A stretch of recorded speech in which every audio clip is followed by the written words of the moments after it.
We're on a mission to feed the future by helping farmers worldwide be more resilient, more productive, more sustainable for generations to come.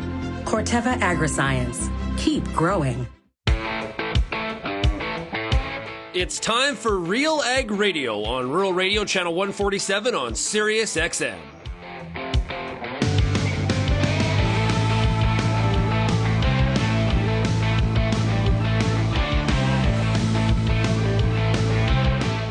RealAg Radio and RealAgriculture.com is your home for insight and analysis of the issues that are impacting your farm business. Let's get real and get connected with RealAg Radio.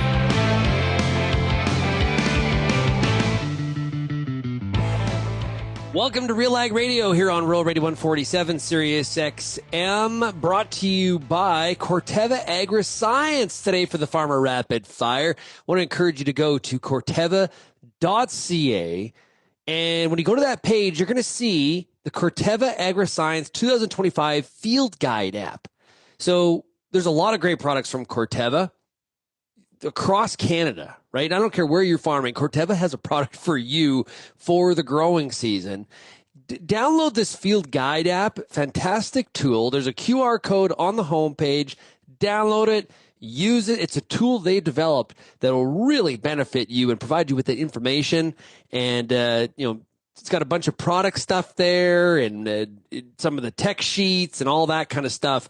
There's an enhanced flex rewards estimator to calculate rebates through the year, product labels and safety data sheets, range and pasture information for those products, weeds, discover weeds each product will control, along with weed ID images to help you identify which weeds you have in your field. So there's a lot of stuff here. So please check it out. That's at corteva.ca. Today, the lineup of farmers. It's a great one. We've got Eric Dietrich out of Lucen, Ontario. We got Mark Torrey out of Woodville, Ontario. Robert Brunel is out of St. Rose, Manitoba. And Jason Lenz is out of Bentley. Let's take a break. When we come back, we'll get rolling with the Farmer Rapid Fire, brought to you by Corteva Agriscience. Farmers feed the world with an ever-growing population and less acreage to do it. Since 1946, Nature's Alpine Solutions has been providing sustainable fertility solutions for all crops. We don't just sell fertilizer, we live and work in agriculture every single day. We're the pioneers of liquid fertility, selling the Nature's brand in the U.S. and the Alpine brand in Canada. To learn more, call us at 877-265-BIO-K today. The Canola School on RealAgriculture.com is your one-stop shop for everything a canola grower needs. Check out our free video series on YouTube for all the latest in canola agronomy, research, marketing, and more. Don't have time to watch? Download the podcast version of the Canola School on RealAgriculture.com or anywhere you download your podcasts. Stay on top of all things canola with the Canola School on RealAgriculture.com, brought to you by BASF and Invigor Hybrid Canola. Through a growing storm of kochia, cleavers, chickweed, and more, there's a clear path. Introducing Oxbow, a versatile cereal broadleaf herbicide that gets the job done.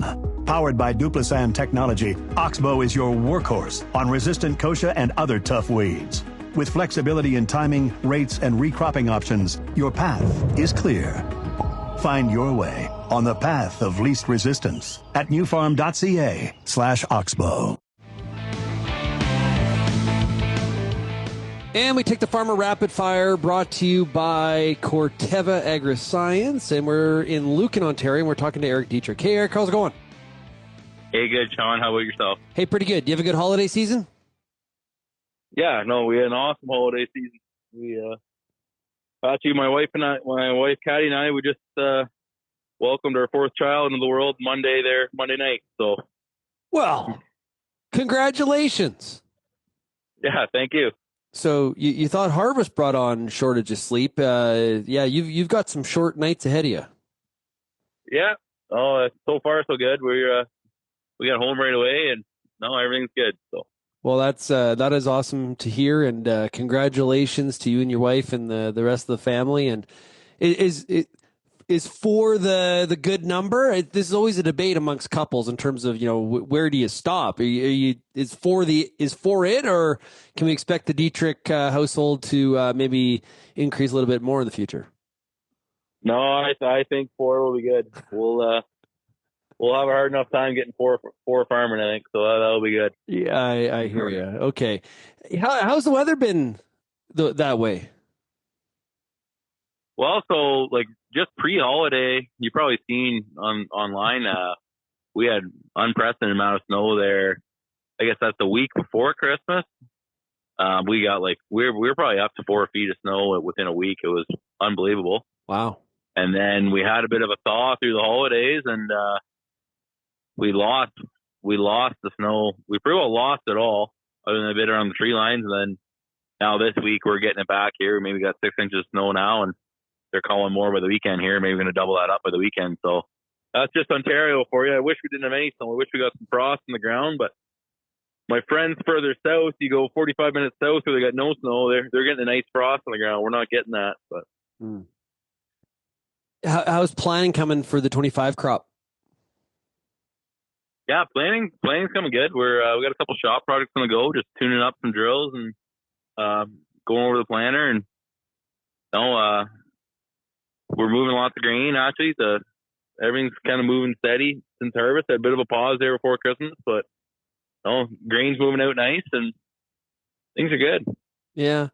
Do you feel like you kind of plan everything out? Feel that, do you kind of really organize yourself in terms of making sure that everything's ready for that springtime period? Like, how do you organize all that? Oh yeah, we're probably more and more every year, just with our team here. Everybody, we like to have everything ready. We like to have everything ready as much ahead as we can. Well, even like we always joke, Christmas time, well, that means there's only 90 days we're going to hook the planter on, you know what I mean? So like we'll have it worked on in the shop before, but we like to have it ready probably 3 weeks or a month before, hooked on, facing the road, right? Yeah. And just you can't have any downtime. And it's not even that you have to spend a crazy amount of dollars on parts, but it's just little things, having tools in the right spot and just being organized, that everything's in adjustment kind of thing, right? Ready to go. Will you even make sure they say like the combines are ready pre-spring, or do you do that as you in the middle of the growing season during some of the downtimes? Yeah, we try and get the combine ready as much as we can in the winter. Usually there's always a few little things we can do post harvest, but we typically start the last couple of days of June or start of July. So usually after planting, we do the final checks in the combine and switch the planting tractors over to harvest carts and stuff. But we try and do as much ahead. I guess there's an old saying, a good fisherman always fixes his nets in the storm, doesn't sit around. So it's kind of the same idea, right? Yeah, absolutely. And with all the hours we put on the sprayer now, there's way less downtime during the growing season to do some of this stuff, right? Like you got to kind of really plan ahead now. Yeah. No, it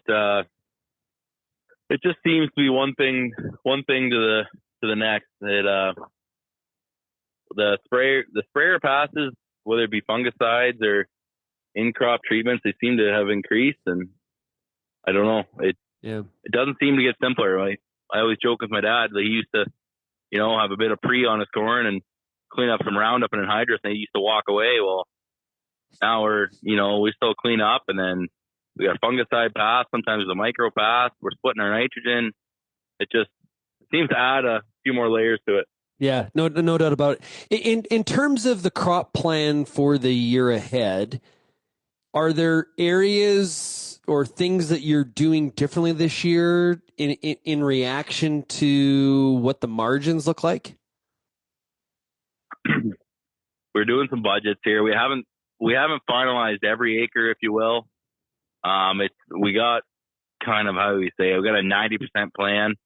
Mm-hmm. We might tweak a few things, but soybeans currently look favorable to corn, depending on price, obviously. But the nitrogen, like the fertilizer, affects our corn acres a little bit, but like phosphorus is just so damn dear. I can't figure out why it's so dear. But the rest of the fertilizers have maybe just tailed off a little bit, which kind of helps the corn number. But if you had one farm and had to plant and say, hey, what do I want to plant to grow the most money for 25? Like soybeans are looking strong at the moment if you took this snapshot in time, but that can change by March, right? Yeah. Oh, absolutely. We got, planting will be here before you know it, but there is still some time, and there's a lot of variables, and there's questions out in the marketplace, and a real lack of certainty in terms of hard to predict. So you really got to, even though you're 90% of your plan, you got 90% of that plan done, or you're to that point, you still got to build in the flexibility. Okay, well, if this changes, we got to go this direction, right? Which you plan B, C, D, and E. Well, yeah. So to add to that too, like, I guess our winter wheat's in the ground, right, in the fall. So that takes care of, 20, 30% of your ground. And then we actually, some of those farms, you always plan for corn too, but spring goes backwards on us here, and get towards June, we'll downshift some corn into beans too, right? Just if it gets late. So there's always that factor. That doesn't happen too often for us, but it's always in the back of your mind, I guess. Yeah. Hey, over the Christmas season, did you watch any of the World Junior Tournament at all? Yeah, we watched a little bit of it. Yeah. I guess I watched as much as I could bear. I was pretty disappointed with Team Canada. Okay, so Eric Dietrich is in charge. What do you think needs to change? I know enough hockey to be dangerous. I still play hockey once a week in a pickup league, but I'm not a pro by any means. But I just think, I don't know if there's just too many politics at the top, the way they're pushing some of their strategies or what. I don't know totally, but they got to do something different, because, man, it's embarrassing. Yeah. Getting beat by Latvia, I don't know. Holy smokes. Well, it could be worse. You could be Sweden. They got one gold medal in 40 years. So we will take some. We'll muddle along with Sweden. You concerned at all about, like, we got a government that's basically non-existent. We're going to have an election at some point. We got incoming president in the U.S. There's a lot of concern about trade. Does that worry you right now, or what Canada's position in the world here right now? It's concerning. It's very concerning. It's one thing for the ag sector, just the whole economy in general, that, anyways, up in Ottawa, they're just, Jesus take the wheel here. What's going on? They don't seem, well, our current government does not seem concerned at all the damage it's going to do. And I think Mr. Trump of the South is very serious to get what he wants. And I think he could employ a lot of those measures, and that would be, it'd be devastating to trade, right? Mm-hmm. We're lucky to a certain extent in Ontario. We got a few end users, but we can't consume everything, and there's a lot of stuff got to come in. Like, it's just, we need trade. We need trade, and we got to get along. And if all we got to do is fix the border, if all we got to do is fix the border to keep everything going, I would think that would be the simplest solution. But there's many pieces to that puzzle, I'm sure. Hey, Eric, thanks so much for joining us here today. I really do appreciate it. Looking forward to running into you at some point here, hopefully very, very soon. And I wish you all the best, and congrats again on that new addition to your family.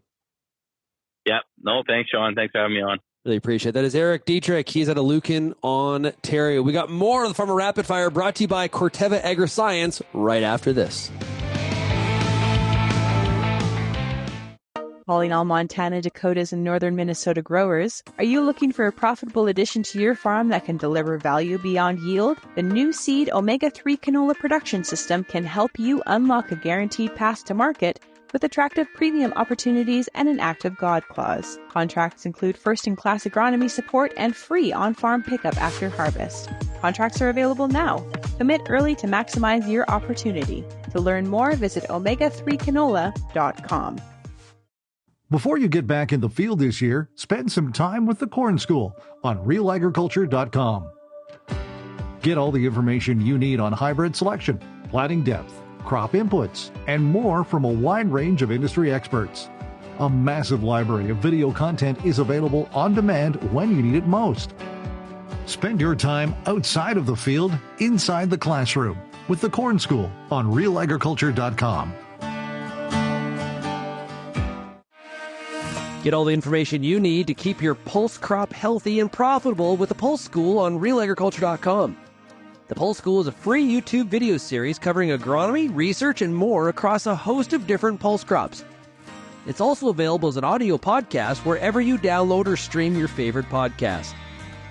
Check us out on YouTube or visit RealAgriculture.com. The Pulse School, brought to you by BSF Canada.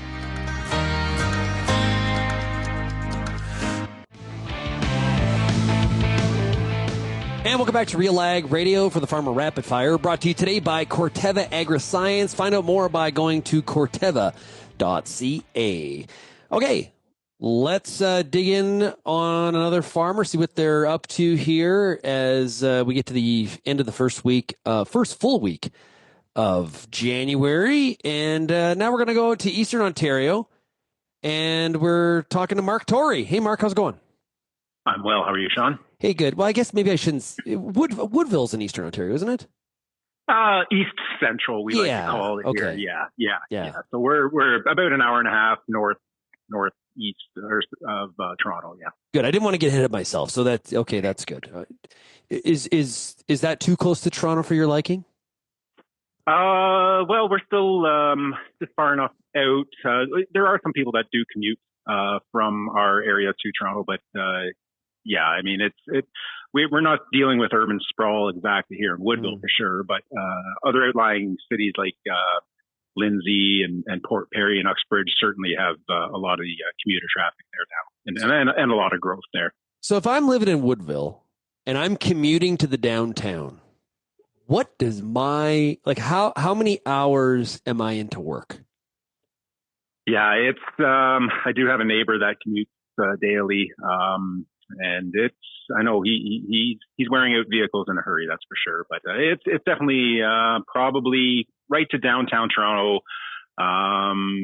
fighting traffic and everything else. You're probably 2 hours, but you're definitely, an hour and a half. But as the 404 Don Valley continues to expand and the 407, 115, it is getting faster and faster to get back and forth. But yeah, it's still not for me though. No, that is gross. There's something to be said, and that's not an easy drive. This is the thing, right? So, like for me, I would be 2 hours. That's like me driving to the outskirts of Calgary every day from Lethbridge. But that's a really easy drive. There's like a few vehicles. If I'm driving 2 hours from Woodville to downtown Toronto, I'm in the thick of it. Like that is not a fun drive. Like. There is something to be said about walking out your front door. You got a cup of coffee and you walk about 50 feet and you're in the shop. There's 100%. Isn't it? Yeah. Oh man. Yeah. And even in meeting season now, like we're into the depth of winter, so farm meetings everywhere. And of course, Guelph and London are kind of the central meeting spots for farm meetings and conventions. And it's painful for me to drive to London anymore or Guelph or anything like that because nobody wants to take the 401, so your 407 is the only option. And even as a passenger vehicle, to get from one side of Toronto to the other now, you're probably, I think last time it was probably $30-40 each way on the 407. So that's not fun either. Wow. Yeah. Oh, gross. Hey, what's going on the farm here this week? Well, we are in roller coaster weather. A week and a half ago, we had 15 inches of snow, and then the next day we had green grass, and I had a good preview of our wheat crop. And then we got pounded again a couple days later, and we're back up to probably, I think we probably had in two blasts probably close to 18-20 inches of snow here. So the sleds are finally getting going this year. I know there's a lot of pretty unhappy snowmobilers out there the last couple of years, but I think the trails are still closed, but they're hoping to get them up and going here shortly. Do you have a snow machine? Yeah, it doesn't go too far off the farm though. It's farm used only pretty much. So, but my 14-year-old, he's out there every night bombing around and packing in a path out to the bus stop that he can walk in the morning. So yeah, that's proactive on his part. Yeah, it's an excuse, anyways. Yeah, it's about $40 in premium gas every time I want to fill it. I always wonder when they tell you, "Oh, you got to burn premium." It's like, do I? But do I'm always like, for some, and probably there's some research on this. I'm always really skeptical when they tell you that. It's I believe it's correct, because when I grew up, we had a 1968 Yamaha that thing would probably burn kerosene, and it would fire up every year. But these new ones, kind of like a lot of things, are a lot fussier on TLC and care and maintenance and all that than what I have time for as a farmer. So soft. They're soft. Yeah. That's what they are. Yeah. They don't make them like they used to. How's prep coming on the farm for planting in 2025?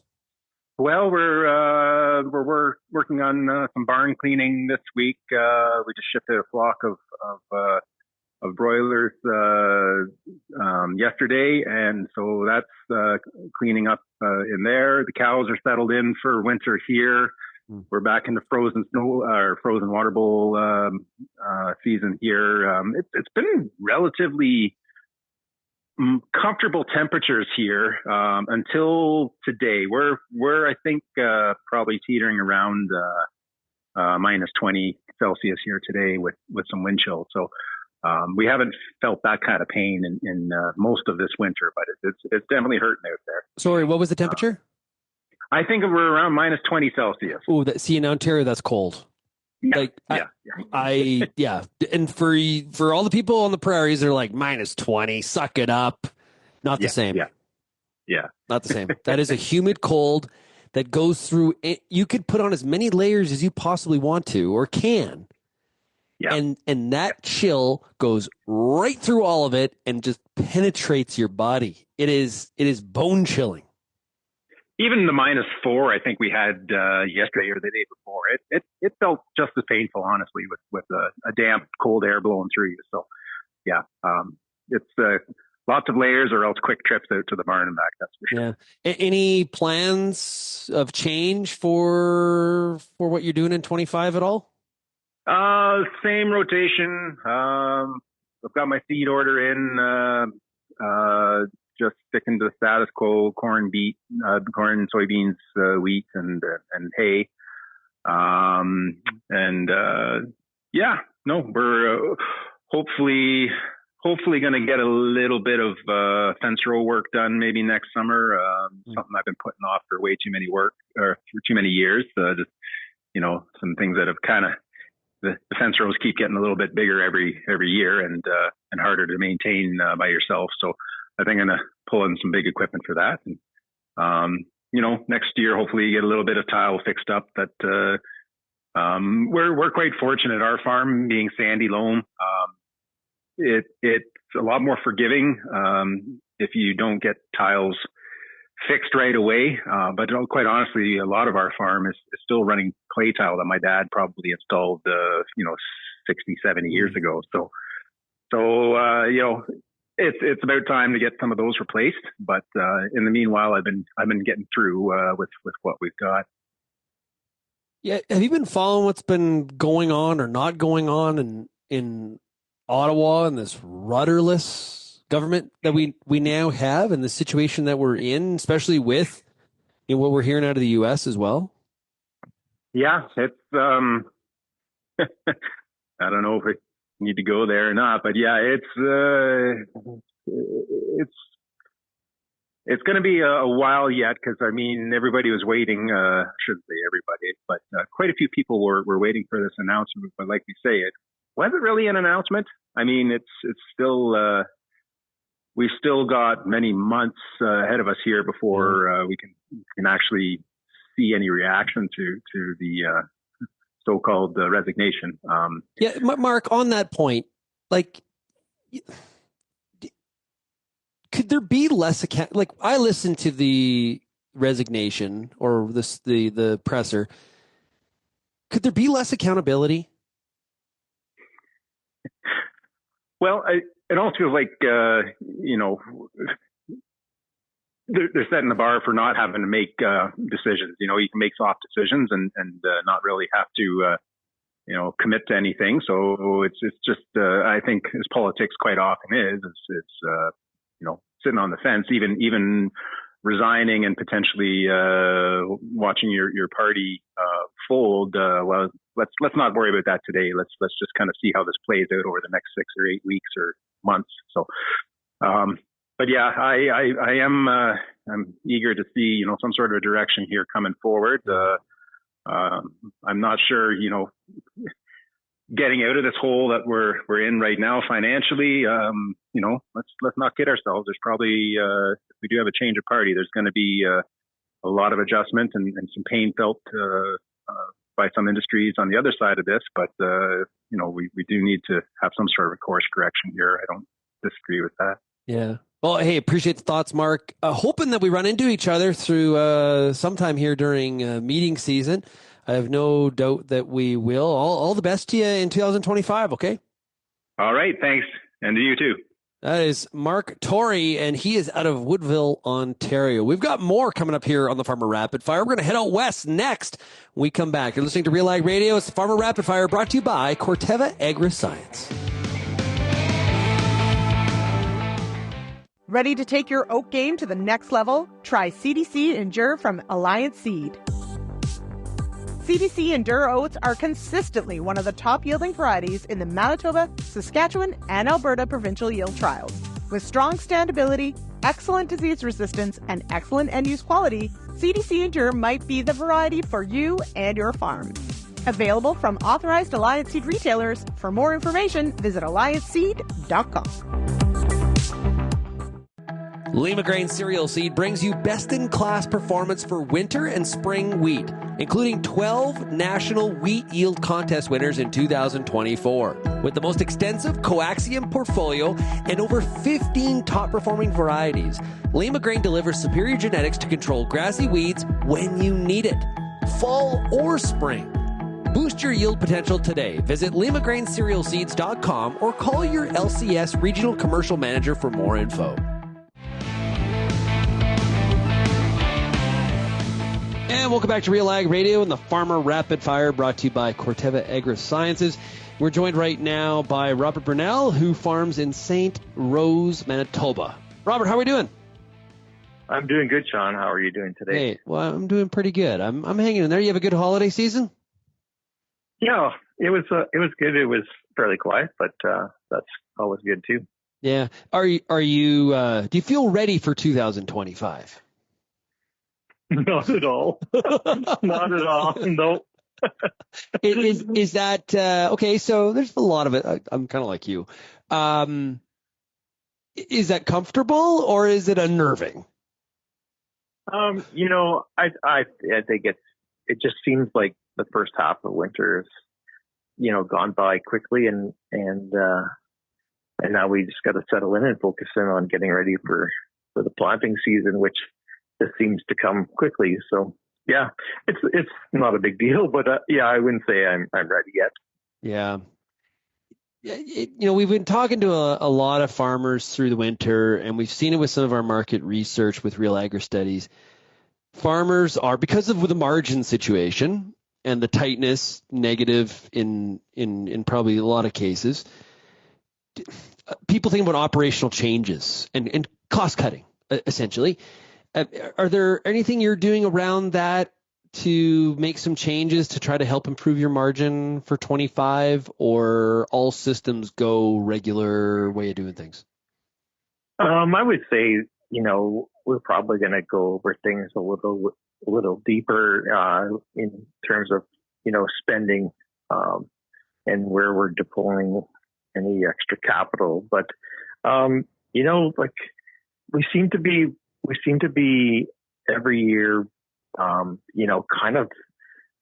we're half, our fertilizer's all bought already, right? So by the time we finish our 1 year, we're already kind of halfway through the next year in terms of making those plans. I guess nothing's concrete until it's in the ground, but essentially by September, October, most of our fertilizer has been booked or bought or delivered or being applied. So it just seems like, that fall season, more and more is already being done for the next year or so.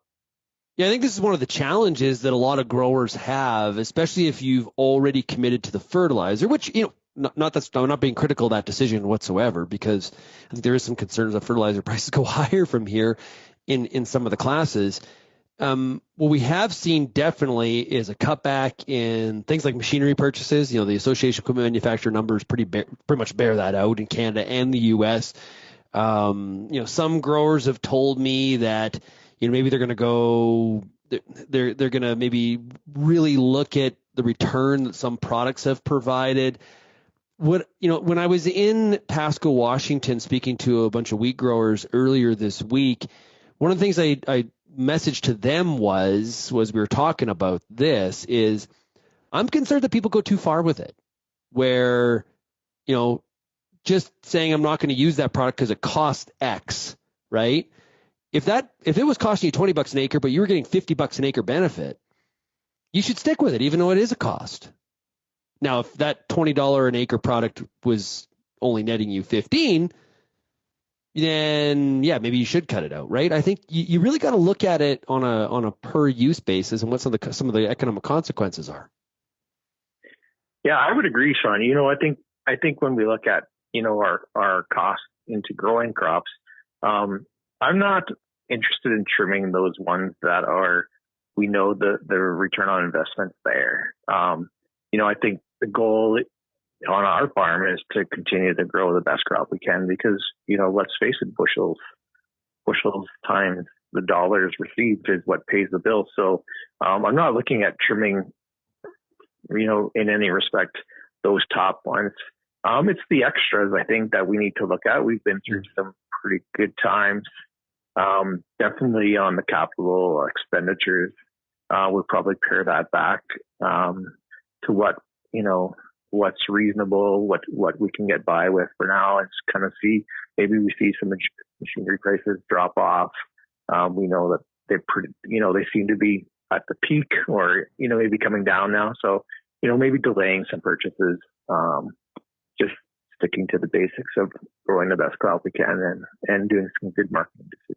Yeah, there was a lot of talk about machinery prices, equipment prices, when I was in Washington this week, and sometimes the conversations after, people come up to you afterwards and we chatting, and that was one of the major common things that was brought up. And what I had said in my talk was, I had a quote from Machinery Pete where he talked about how you may get a good deal on some, new equipment that's been sitting on the lot for a period of time. The dealer wants to get it out of there and off his books. But it doesn't mean that new inventory, like 26 models, aren't going to be more expensive than they already are today. He thinks prices are going to go up, which farmers kind of give me a little sort of like I'm still not going to buy then. It's going to be interesting to watch that one over the next year.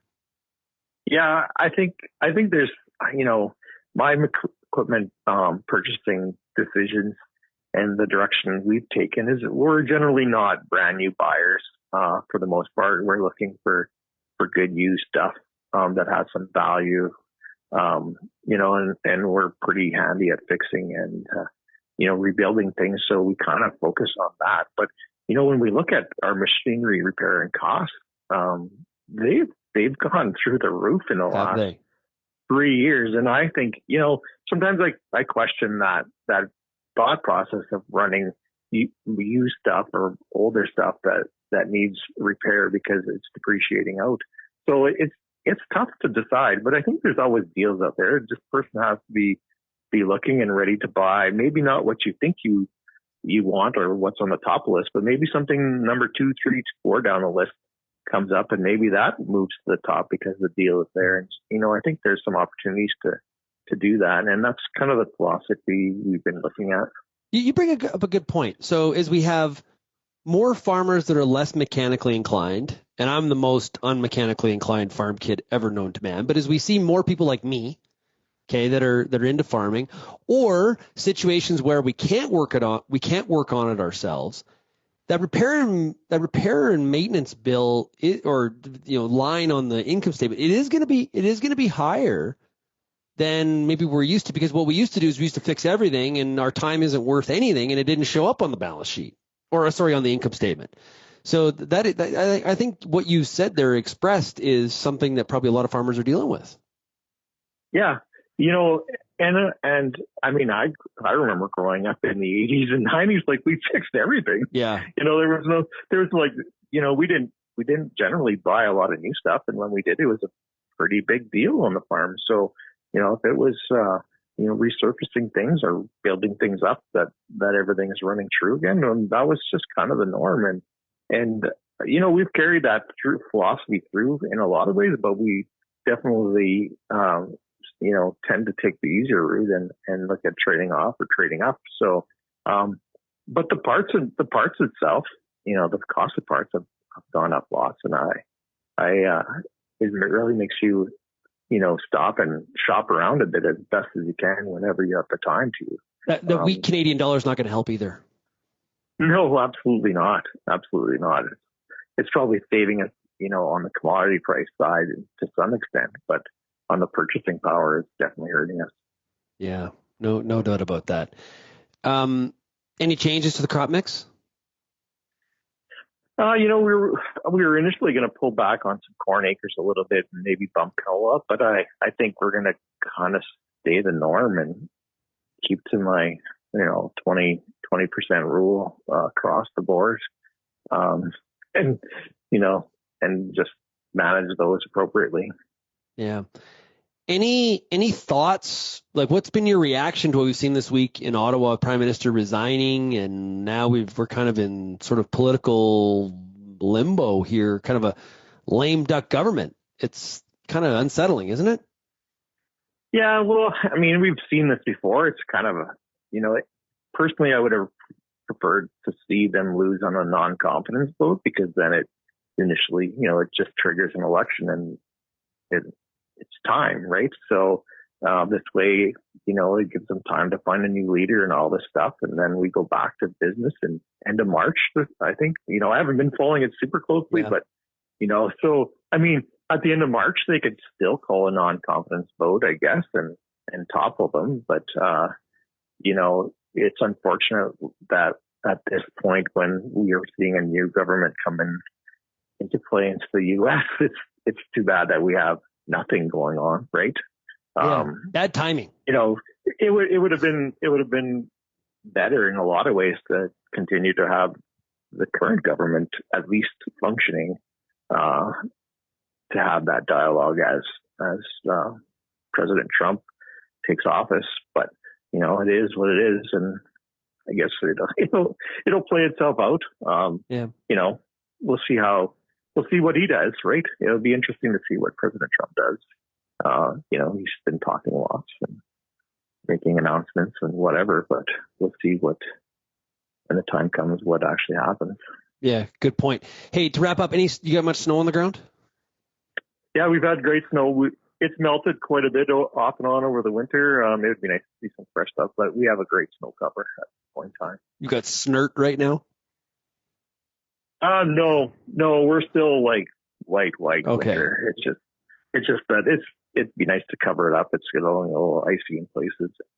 But no, we have great snow cover, probably more than normal this time of the year for sure. Well, here in southern Alberta, we've moved to snert. We've got the Chinook, wind howling, it's warm, and it's that snow, that beautiful white snow turns to kind of a shade of brown. That's kind of what we've got going on. Well, it was minus 30 earlier in the week, and we're not in single digits yet today, but we're supposed to get there, and tomorrow's supposed to be the same. So, you're in, I'd call central Manitoba anytime we get to single digits or even in the teens. Man, it's a great day to be outside. Break out the shorts. It's like a winter. Yeah. It's like a winter summer. Pretty much. Hey, Robert, all the best to you, and have a great start to 2025, and hopefully we'll see you through the meeting season here in the first quarter. You bet. Thanks for calling, Shaun. Okay, we're going to take a quick break. We'll be back with more of the Farmer Rapid Fire. We got one more stop in Alberta, and we'll do that when we come back. You're listening to RealAg Radio, brought to you by Corteva Agriscience. What's next doesn't happen by accident, doesn't happen by chance. What's next happens when experience meets expertise. when data meets dollars, and when steel meets earth. What's next happens when the promising work of Pioneer's state-of-the-art research centers meets the unsparing challenges of more than 17,000 on-farm trials. Our ultimate goal is to bring the next seed breakthrough to your field. Because Pioneer isn't just our name. It's our mission. Pioneer. What's next happens here. Hi, I'm Bernard Tobin, host of the Soybean School on RealAgriculture.com. Throughout the year, on the Soybean School, we'll bring you timely agronomic video content from planting to harvest, from the latest agronomic research to the latest in production technology. Check out our massive video library on YouTube, RealAgriculture.com, or download the audio podcast versions wherever you get your podcasts. The Soybean School is brought to you by BASF and Syngenta Canada. And we take the Farmer Rapid Fire into Bentley, Alberta, and we're talking to, I think, the unofficial mayor of Bentley. It's Jason Lenz. Jason, how are we doing? Real good, Shaun. Thanks for having me, and Happy New Year to you. Happy New Year. Are you the official mayor of Bentley? No, I wouldn't say that. I kind of live in the Rainy Creek district, so maybe closer to the mayor of Rainy Creek. So, well, that's a position of stature as well. Let's not undersell it. Let's not undersell it. How was your Christmas season? Good? Yeah, it was good, Shaun. Lots of family over and kind of split things up between places, our three kids' places. So got to see the grandkids lots and a little bit of skating parties and stuff like that. So it's always nice to have a break like that. You watching the World Juniors? Yes, I did. How do we? A little bit disappointed. Yeah, well, very. How do we fix it, or is it not broken? Yeah, well, I know Peter Anholt pretty well, and he's a very smart hockey guy. So I feel bad for him because I get the feeling that his hands were tied by Hockey Canada a little bit, and that's not the way it should be. I think we had the right players, but in my opinion, it was a very poor job of coaching, to put it mildly. Yeah, that challenge with 8 minutes to go, that was an odd decision. I did not agree with it at the time, and I'm not trying to provide hindsight analysis, but that was I did not understand that decision that they made. But even in the Latvia game, I just didn't see the coach do much coaching or trying to change things up to get a bit of a spark. So. But that's there's a lot of good teams there, and still proud of our Canadian boys. But there's going to have to be a few changes for next year, for sure. Yeah. How are plans going for the 2025 cropping season? Yeah, they've been going for a little while, Shaun, here, and I'm kind of on my to-do list to kind of go over our variable rate prescriptions here that our service provider has done up. So that's kind of on the to-do list, and just bought some wheat seed for this year, and so yeah, I think we're on schedule for planting for next year for sure. Yeah, I was just going to ask about that variable rate prescription. So, because everybody does this differently, so you have somebody that assists you in kind of creating the prescription, kind of walking through the strategy, or what works for your farm? Yeah, we've been doing it for probably just about 10 years now, Shaun, and started off with Farmer's Edge and decided to move on from Farmer's Edge a couple of years ago. So I've got a real good guy, is Craig Shan from Chinook Agronomics, who Craig farms himself down in the Carstairs area. So he's been doing it for quite a while, and I picked him because he's farming kind of the same type of ground and same short growing season that I am on the west side of Highway 2 here in Alberta. So him and I think a lot alike, and so it's easy for us to sit down and build these prescriptions for the fields that we have and the crops that we're growing. Yeah. Have you seen return from using, it sounds like you've been doing it for a while. Have you seen the returns? Yeah, I think we've seen the returns after about the third year, Shaun, and we never went into it expecting to spend any less on our fertilizer. What we're trying to do is put the fertilizer on in the right places in those zones in the fields, and some of our land at that time has had hog manure history, so we're battling with some lodging in our crops. And I would say, yeah, for sure, after the third year, we've seen a lot more even crops, less lodging, kind of got back to that tabletop that you'd like to see when you're harvesting. And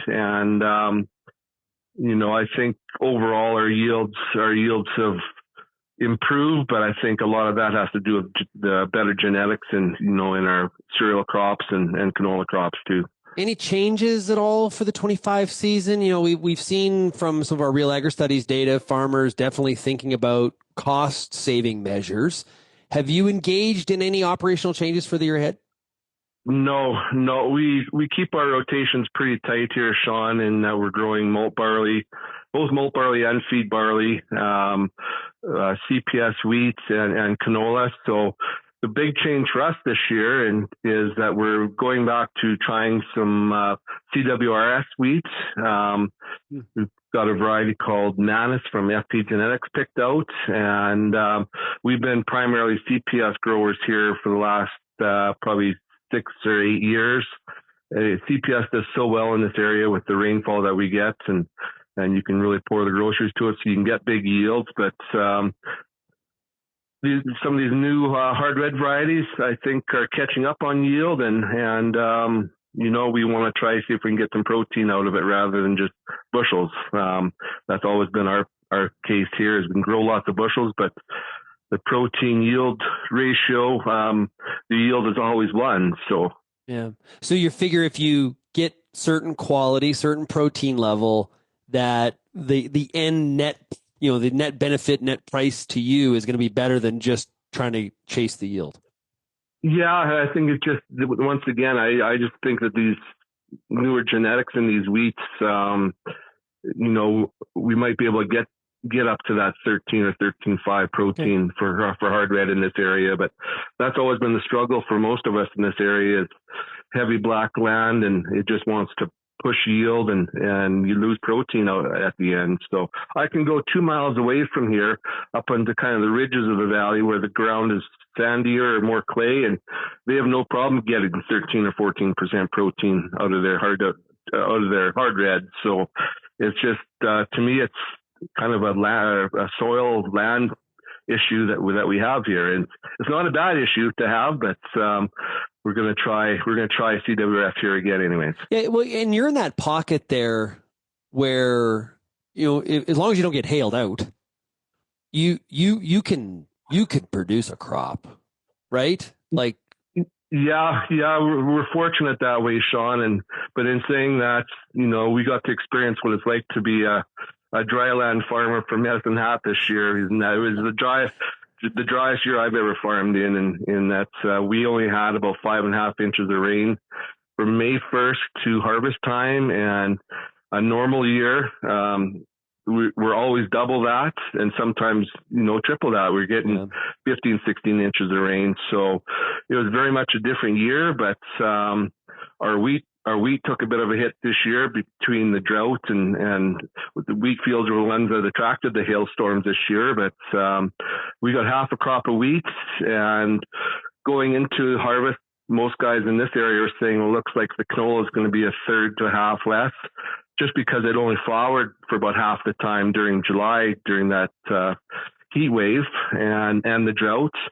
And that's what we ended up on our farm. We ended up with a third less canola. So instead of getting, 55 or 60, which we can get, we averaged 42. So I'm not complaining at all at that, considering how dry it was. 42 bushels was a good crop, 10, 12 years ago in canola. So it was just, we've never seen it that dry. So we're all a little bit worried, but that's farming. You learn something new every year, and this was definitely a different year. Yeah, and everybody has their own version of drought, right? Like everybody has a different context of drought. What's drought to me or drought to a Medicine Hat, Alberta, is different than what is a drought in Bentley or in Grand Prairie or in southwestern Ontario, right? So it's your soil, your production system is built around a certain amount of water availability, and when you get half of what you usually do, and that half, like that 5 inches, if Medicine Hat got 5 inches, they'd be like, whew, she was a good year, baby. Right? Yeah, no, that's what I'm saying. So I'm not complaining with what we got, because I know things can get a whole lot worse in other areas. So now, okay, so Jason, I've known you for a long time. You've been heavily involved in farm politics. So maybe you can tell me, how should we be reacting to what we've seen this week with the resignation of the prime minister? And now we're going to have a liberal leadership race. We're going to have an election. This is very drawn out. And we've got a lot of turmoil, especially with our major trading partner, it seems. How do you react to all this? Yeah, it's disappointing, I guess, Shaun, in that, they were allowed to prorogue government for that period of time, considering all the things that are needing to get done by our government, and, dealing with incoming President Trump, is a major one for sure. But, I'm a little bit worried about what's going to happen during these next 3 months. I don't think it needs to take that long for us to, I don't think the country should be held up by the Liberal Party getting their shit together, I guess, is one way of putting it. I think that's how Poilievre actually put it in the Jordan Peterson interview. But, we need that election to happen fast. I think the writing's on the wall, who's going to probably win that election. And I think that's going to be a real positive for our country. Yeah. What was, okay, so it sounds like you listened to the Jordan Peterson interview with Poilievre. What was your takeaway? Well, I've heard both those guys' interviews before, so, I kind of got what I expected out of it, but talking to people that maybe hadn't heard of Jordan Peterson or hadn't really listened to Poilievre, they were kind of like, wow, that guy's really got it together. And one of my son-in-laws actually told me, he said, listening to Poilievre, he's a guy that you can listen to and you can actually trust him when he speaks, right? He speaks very down to earth. He's just that type of man and that type of leader, and that's he's very genuine. Well, we've definitely got lots to chat about on this show here over the next 3 to 4 months indeed. And I think there's probably a lot of the audience that agrees with some of the comments that you have made here about what's transpired this week.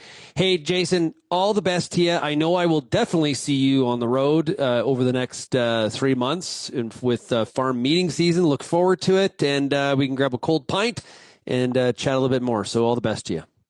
Sounds like a plan, Shaun. Thanks for having me, and have a good day. Awesome stuff. All right. Super fun discussion today. Really appreciate all the farmers that joined us to talk about what's going on their farm here in early 2025. We got a busy weeks ahead here as farm show season and conference season is in full gear. Make sure you go to RealAgriculture.com to check out all of the coverage from the Ontario Ag Conference from this week. Next week, Amber Bell and I will be in Saskatoon for a crop production show. Looking forward to that. So we'll keep you fully up to date on all the latest and greatest in agriculture. If you have any feedback on today's show, you can send me an email, shaney@realagriculture.com, or call the RealAg feedback line, 855-776-6147. Big thanks to Corteva Agriscience for being the show sponsor of the Farmer Rapid Fire. Make sure you go to corteva.ca to find out more, and make sure you download that 2025 Field Guide app. There's a QR code right there on the website. You can scan that and download it to your phone. Thanks, everybody, for getting real and getting connected with RealAg Radio. Cheers, everybody.